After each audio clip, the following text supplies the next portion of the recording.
के न्यूज खबरों का साथ। नमस्कार, बारिश नजर आपके साथ हमारी खास पेशकश में आपका स्वागत है और खबरों की शुरुआत करते हैं।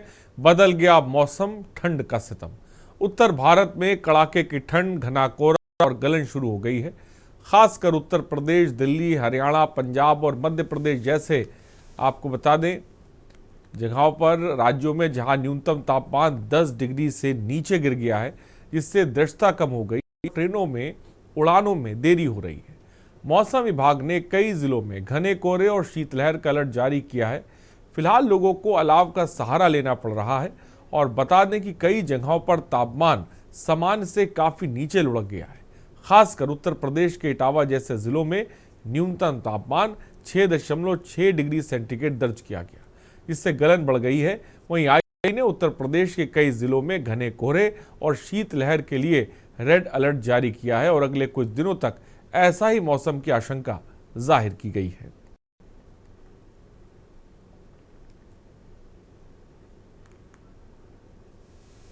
तो यूपी में 3 जिलों में आपको बता दें घना कोहरा है। उत्तर भारत में कड़ाके की ठंड देखने को मिल रही। राजस्थान के 5 शहरों में तापमान 5 डिग्री से नीचे है। कई फ्लाइट्स, कई ट्रेनें आपको बता दें लेट हो रही हैं, जिसकी वजह है कड़ाके की ठंड और जो फॉग है, जिसकी वजह से आम जनजीवन पूरी तरह से प्रभावित हो रहा है। दिल्ली में अगर बता दें तो आपको ग्रेड 4 नियम जो है वो लागू किया गया, जिससे कोशिश की जा रही है कि किसी तरह ये जो धुंध है इस पर काबू पाया जा सके और उसमें उस धुंध के अंदर जो कण हैं धूल के, उसको किसी तरह से नियंत्रण में रखा जाए। कई जगहों पर दिल्ली में आपको बता दें 500 के ऊपर AQI लेवल है और कुछ जगह ऐसी भी दर्ज की गई जहां पर AQI लेवल 800 तक पहुंच गया। फिलहाल आपको बता दें उत्तर भारत की बात करें जहां पर कड़ाके की ठंड साफ तौर पे देखने को मिल रही है।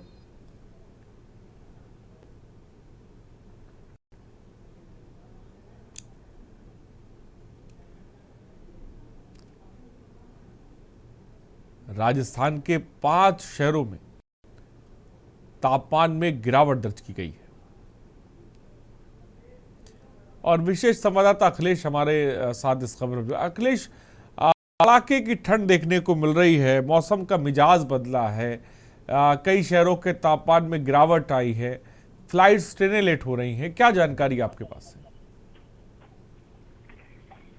देखिए, लगातार के अंदर शीतलहर की हवाएं चल रही हैं, ठंडा मौसम हो चुका है, तापमान का पारा लगातार गिर रहा है। इसके लिए कहा जा रहा है कि मौसम विभाग की तरफ से कि पहाड़ी क्षेत्रों में बर्फबारी के अनुमान की तरह पहाड़ी क्षेत्र में चलने वाली ठंडी हवाओं के का असर अब पहाड़ के बाद मैदानी इलाकों में दिखने लगा है और दिल्ली, शिमला, खासकर हिमाचल प्रदेश से सटे हुए इलाके से होने की वजह से सबसे पहले जो शीतलहर का असर दिखता है पहाड़ी क्षेत्रों को दिल्ली के आसपास के इलाकों में दिखता है। खासकर दिल्ली में शीतलहर बढ़ने की वजह और जो तापमान का पारा कहा जा रहा है कि लगातार गिर रहा है और अभी अगले कई दिनों तक तापमान और गिरने की उम्मीद मौसम विभाग की तरफ जताई गई है। साथ ही साथ लोगों को अलर्ट भी किया गया है कि जब तक ज्यादा जरूरी ना हो तब तक देर रात ना निकलें और कोहरा फाग की भी ये संकेत दिए गए हैं मौसम विभाग की तरफ से कि आगे आने वाले दिनों में भी कई दिनों तक इसी तरह से सुबह में घना कोहरा छाया रहेगा और फॉग रहेगा। इसके वजह से भी मौसम और गिरेगा। इसके साथ ही साथ दिल्ली सरकार के तरफ से दिल्ली में बढ़ती हुई ठिठुरन, शीतलहर और गिरते तापमान के बीच में लोगों को जो सड़क पर रहते हैं, फुटपाथ पर रहते हैं, उनको रैन बसेरों में शिफ्ट किया जा रहा है। किसी को भी सड़क पर सोने नहीं दिया जा रहा है। पुलिस प्रशासन को इसकी जिम्मेदारी दी गई है कि कोई भी आम नागरिक किसी भी तरह से आसमान की छत के नीचे रात नहीं बिताएगा। उसको दिल्ली की सरकार की तरफ से चलाए जा रहे रैन बसेरों में शिफ्ट किया जाएगा।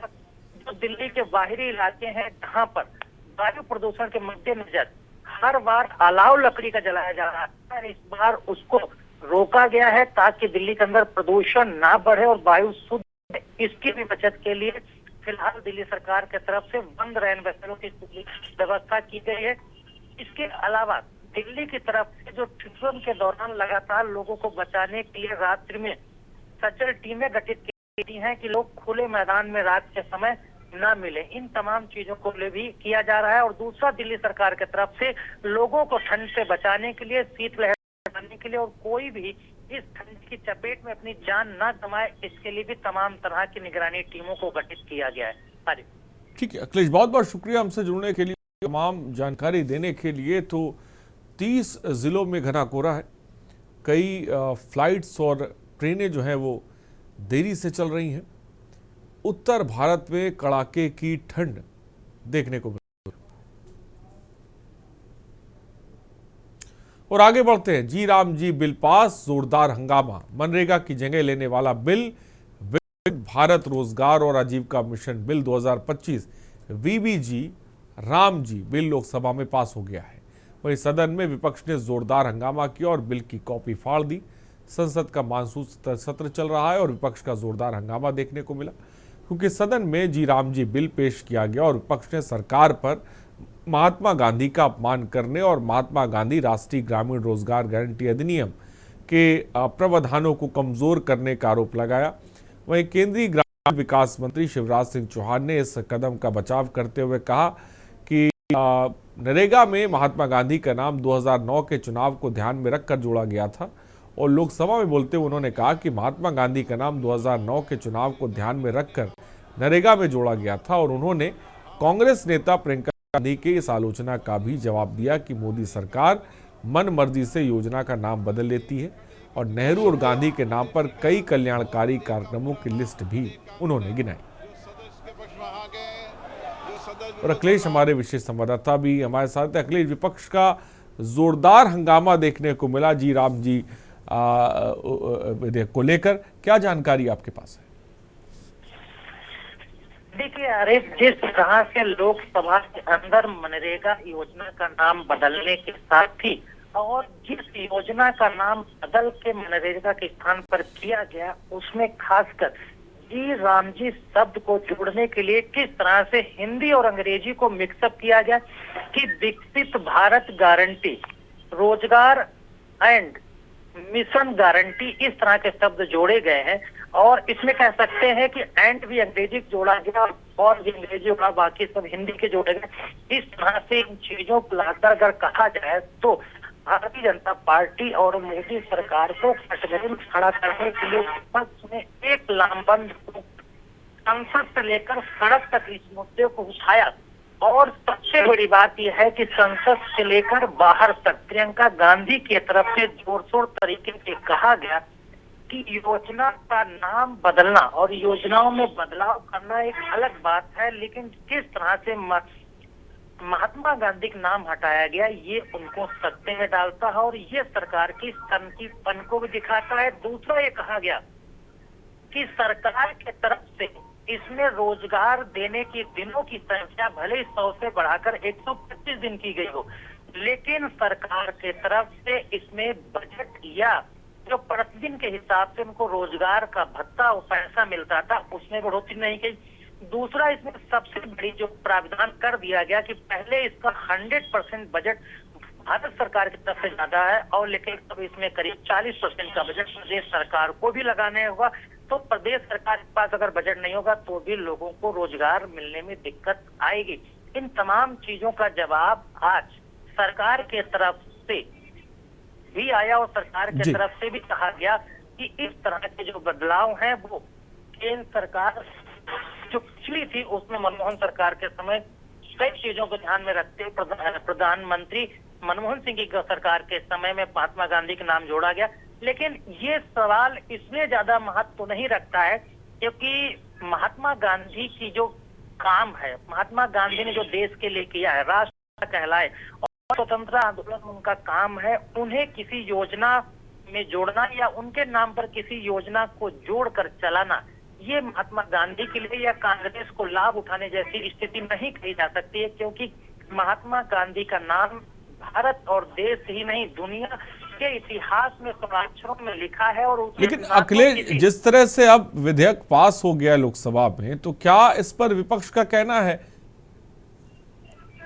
देखिए, विपक्ष की तरफ से लगातार ये कहा जा रहा है कि किसी न किसी तरह से जो कांग्रेस सरकार के दौरान योजनाएं लाई गई थी, उन योजनाओं के नाम बदलकर उन योजनाओं को नए नाम के माध्यम से जनता के सामने पेश करने का काम सरकार कर रही है, ताकि आम जनता को गुमराह किया जा सके और उसमें वो अपने कुछ इनपुट्स को जोड़कर और जनता के हितों के कुछ इनपुट्स को हटाकर और सरकार अपने ऊपर से जो उसका दायित्व है उसको कम करने को लेकर योजनाओं में तब्दीली कर रही, और खासकर ऐसी योजनाओं से नाम हटाने का काम ताबड़तोड़ तरीके से सरकार कर रही है, जिसमें कांग्रेस के जो महापुरुष हुए या देश के जो महापुरुषों के नाम पर रखे गए थे उनको हटाकर वो या तो सनातन धर्म से जोड़ने या उसको धार्मिक इनपुट लाने या फिर संघ के नेताओं से जुड़े हुए लोगों के नाम पर रखने का काम कर रहे हैं। ये संघ से लेकर भाजपा और सरकार तक घेरने का काम पूरा विपक्ष की तरफ से किया जा रहा है कि महात्मा गांधी के नाम पर क्या आपत्ति थी जो इसे हटाकर इसका नाम जी राम जी जोड़कर किया गया है। हरी ठीक, बहुत बहुत शुक्रिया अखिलेश हमसे जुड़ने के लिए और तमाम जानकारी देने के लिए। तो जोरदार हंगामा देखने को मिला, लोकसभा में विधेयक पास हो गया है, लेकिन इसको लेकर विपक्ष जमकर निशाना साध रहा है। और आगे बढ़ते हैं, विपक्ष का विरोध मार्च, लंबी लड़ाई का ऐलान। जी हाँ, राजधानी दिल्ली में इन दिनों जी राम जी विधेयक को लेकर संग्राम है। बता दें कि विपक्षी सांसदों ने गुरुवार को संसद भवन परिसर के अंदर जी राम जी विधेयक के खिलाफ मार्च निकाला, इसे वापस लेने की मांग की। महात्मा गांधी NRIGA के विशाल बैनर के पीछे व प्रेरणा स्थल पर गांधी प्रतिमा में से मकर द्वारा मार्च करते हुए सरकार के खिलाफ नारे लगा रहे थे। वहीं कांग्रेस अध्यक्ष मल्लिकार्जुन खड़गे ने संसद और सड़कों पर सरकार के इस कदम का विरोध करने का संकल्प लिया। कांग्रेस अध्यक्ष मल्लिकार्जुन खड़गे, AICC महासचिव KC वेणुगोपाल, DMK की Kanimozhi, TR Ballu, A Raja, IUML के ET मोहम्मद बशीर और तमाम वरिष्ठ नेता जो है वो प्रदर्शन में मौजूद रहे। बंद करो, बंद करो, मनरेगा वापस दो, वापस दो, वापस दो, वापस दो, वापस दो, वापस दो, वापस दो, वापस दो, मनरेगा जिंदाबाद, जिंदाबाद, मनरेगा जिंदाबाद, मजदूर का अधिकार वापस दो, वापस दो, वापस दो, वापस दो, वापस दो, गरीबों का अधिकार छीनना बंद करो, बंद करो, बंद करो, अरे मनरेगा वापस दो, वापस दो, वापस दो, वापस दो, वापस दो, वापस दो, मजदूर का अधिकार वापस दो, वापस दो, वापस दो, मनरेगा जिंदाबाद, जिंदाबाद, जिंदाबाद, मनरेगा जिंदाबाद, जिंदाबाद, मजदूर का अधिकार वापस दो, वापस दो, वापस दो, मनरेगा वापस दो। और आगे बढ़ते हैं, जेल में मुलाकात, समर्थन की बात। उत्तर प्रदेश कांग्रेस कमेटी के प्रदेश अध्यक्ष अजय राय आज देवरिया जिला के जिला कारागार पहुंचे, जहां जेल में बंद पूर्व IPS अमिताभ ठाकुर से तकरीबन 20 मिनट तक मुलाकात की। इस दौरान जेल परिसर में कांग्रेसी कार्यकर्ताओं ने नारेबाजी की।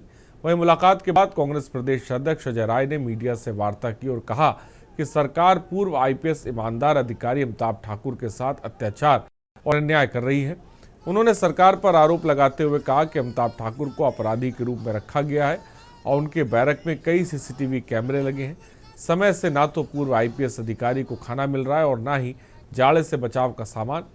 ये बात कही।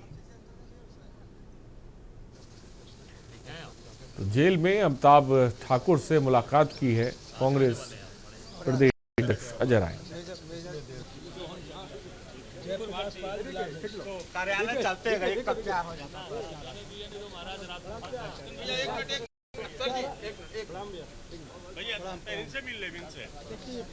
निश्चित तौर से नहीं, आज मैं देवरिया जेल में पूर्व IPS अधिकारी और बहुत ही ईमानदार कर्मठ ईमानदारी रहे अधिकारी रहे।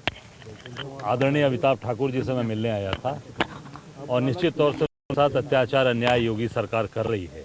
जिस तरीके से जेल के अंदर कर रखा है देवरिया जेल में, और 26 साल पुराना मामला दिखा रहे हैं। जब वहाँ एसपी थे उस समय का प्रकरण है। 26 साल तक ये सरकार, 17 से तो सरकार इनकी है, क्या कर रहे थे। तो देवरिया से खबर आपको बता रहे हैं।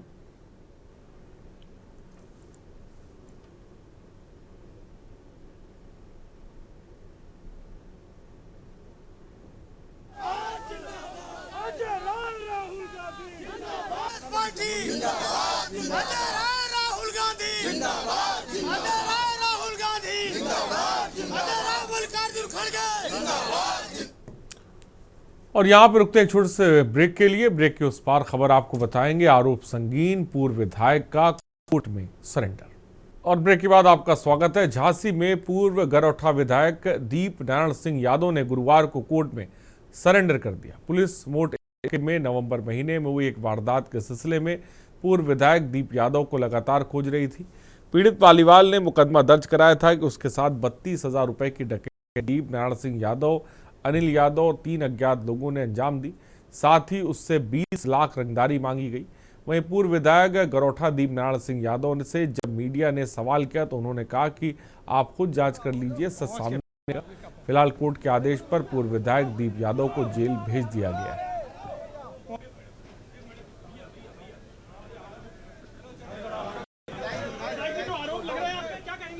मैं चाहता हूं आप स्वयं जांच करके देख लें तो देखें कि कौन था?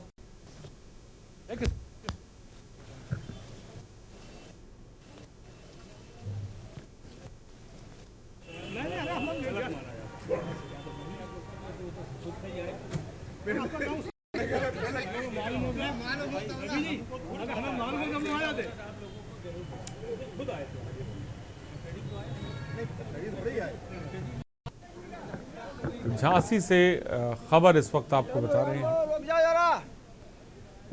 जहां पर पूर्व विधायक का कोर्ट में सरेंडर।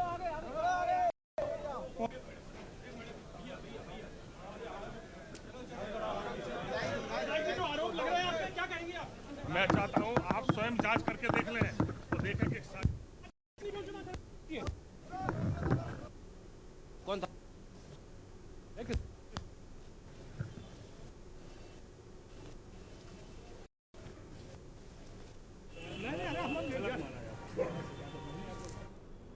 और कुलदीप हमारे संवाददाता इस खबर पर अधिक जानकारी के साथ जुड़े। कुलदीप, पूर्व विधायक ने कोर्ट में सरेंडर किया है, का मामला भी बताए और क्या कुछ रहा कोर्ट में।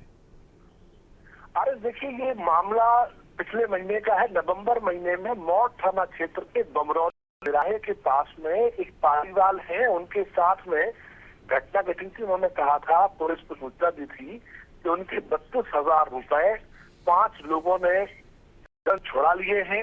उनसे 20 लाख रुपए की रंगदारी मांगी गई है, जिसमें उन्होंने जो नामजद जो प्रशांत आए थे उनका नाम बताया था दीपक यादव, पूर्व गरौठा विधायक, और अनिल यादव जो उनके लगते हैं। उसके अलावा 3 लोग और थे। कुल मिला के पुलिस ने केस दर्ज किया और दर्ज करने के बाद में मामले की जांच चल रही थी। इस बीच जानकारी ये मिली, एक व्यक्ति जो कि इनके सहयोगी बताए जा रहे हैं, वो करीब 30 लाख रुपए देकर चल रहे थे और उनको पुलिस ने गिरफ्तार किया था, जेल भेजा गया था। इसके अलावा जो नामजद अनिल यादव थे, उसके द्वारा कोर्ट में सरेंडर किया गया था और पूर्व गरौठा विधायक की लगातार तलाश हो रही थी। कई थानों की पुलिस, एसओजी इनको खोज रही थी, लेकिन इनकी कोई जानकारी नहीं मिल पा रही थी। अभी जानकारी ये मिली थी 4 दिन पहले कि उनके द्वारा हाई कोर्ट में बेल के लिए एप्लीकेशन दी गई, जिसमें 19 दिसंबर 2025 डेट लगी थी। डेट कल है और 18 तारीख को उन्होंने झांसी की कोर्ट में आकर सरेंडर कर दिया है। मामला नवंबर महीने का है और आज उन्होंने सरेंडर किया है। तो पुलिस दल बल काफी भारी संख्या में तैनात था परिसर के आसपास। भारी सुरक्षा के बीच कोर्ट में उनकी पेशी हुई। यहाँ उन्होंने सरेंडर किया और सरेंडर के बाद में यहाँ पर पुलिस को तलाशी, लेकिन उसको सूचना नहीं पाई। पुलिस की जानकारी लगने से पहले ही कोर्ट में पूर्व विधायक ने सरेंडर कर दिया। बाद में उनको जेल भेज दिया गया है और जेल में आज उनका जेल में पहला दिन है। ठीक है, तो फिलहाल जेल भेज दिया गया। बहुत बहुत शुक्रिया हमसे जुड़ने के लिए और तमाम जानकारी देने के लिए। तो संगीन आरोपों में पूर्व विधायक को जेल भेजा गया है।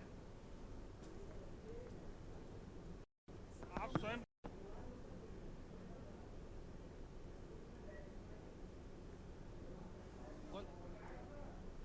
और आगे बढ़ते हैं। स्कूल रहस्यमयी बेहोशी खौफ का माहौल। खैरागढ़ जिले में छुई खदान विकासखंड अंतर्गत शासकीय प्राथमिक शाला खैर बना में बीते एक सप्ताह से छात्राओं के बार बार बेहोश होने की घटनाओं से चिंता बढ़ गई। स्कूल में विशेषकर तीसरी कक्षा की छात्राएं अचानक बेसुध होकर गिर रही हैं। अब तक दर्जनों छात्राएं इससे प्रभावित हैं, जिससे स्कूल का माहौल भय और अनिश्चितता से भरा हुआ है।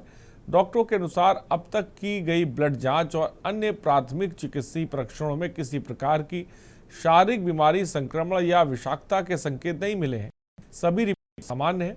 असमंजस की स्थिति बनी है। कई छात्राएं कुछ समय बाद स्वयं सामान्य हो जाती हैं। इस स्थिति की जानकारी मिलते ही कलेक्टर ने स्वयं स्कूल का निरीक्षण किया और अधिकारियों से इस विषय में जानकारी ली है।